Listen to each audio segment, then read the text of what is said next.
দেখো এখন বাজে রাত 12:45, মানে প্রায় বলতে গেলে 1:45। এবার তোমাদেরকে একটা জিনিস দেখাই। দেখো আমি এখন মেয়ের একটা প্রজেক্ট করতে বসেছি, যেটা হচ্ছে আকাশ স্কুলের প্রজেক্ট, যেটা আমাকে কালকে জমা দিতে হবে। কালকেও একটা ভাইভা রয়েছে, এক্সাম আকাশ স্কুল, মানে থিওরি।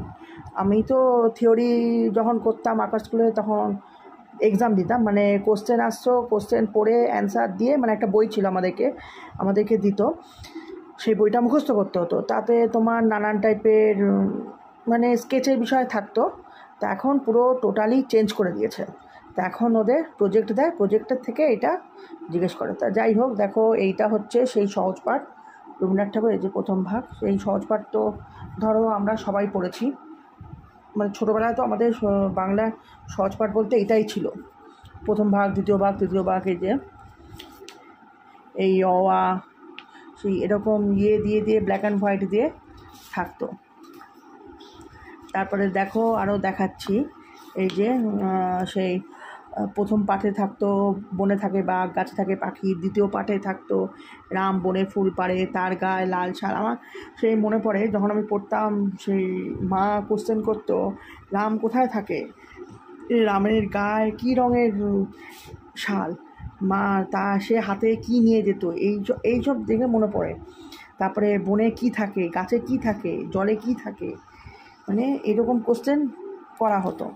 তা যাই হোক, তা এখন তো শুনছি এই সহজ পাঠটা প্রায় বিলুপ্ত হয়ে গেছে, প্রত্যেকে বলছে এই সহজ পাঠ আর নেই।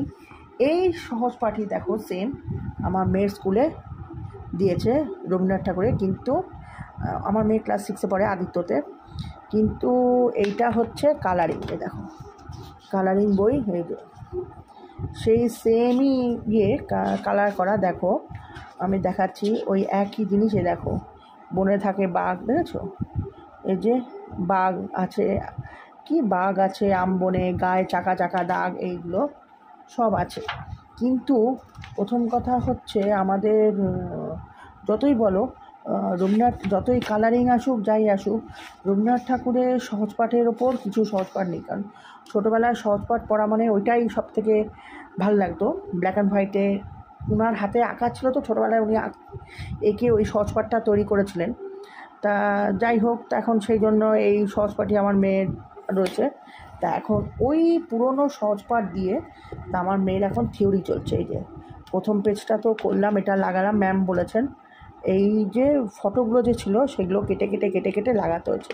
কিন্তু লাগালে কী হবে, আমার মেয়ে তো লিখতে পারে না, আমি তো লিখে দিয়েছি, তার মধ্যে কালকে এক্সাম, দেখা যাক কী হয়। তা চলো, এটার জন্যই তোমাদেরকে একটু দেখালাম। এখন জানি না কত দূর কী শেষ করতে পারবো, কারণ তোমাদেরকে আরও দেখাচ্ছি, দেখো না, মানে এখনও আমার অনেক কাটা পড়ে রয়েছে, এই কাটাগুলো এখনও লাগাতে হবে। আমার মনে হয় না এত দূর আমার শেষ হবে, কারণ কালকে সকাল 8টার সময় ওর আঁকার স্কুল, কী হবে দেখা যাক। এবার মনে হচ্ছে থিওরিতেও পাস করতে পারবে না, কারণ আঁকাতে যেমন ও ডিস্টিংশন পায়, থিওরিটাই একটু ম্যাসাকার হয়ে যাবে। তো চলো দেখা যাক, দেখি থিওরি কী হয়। কারণ এবারের এই এক্সামেরটা ওর ফার্স্ট ইয়ার, সেকেন্ড ইয়ার রয়েছে, এবারেরটা এক্সামটা দিলে থার্ড ইয়ার হবে। চলো দেখি কী হয়।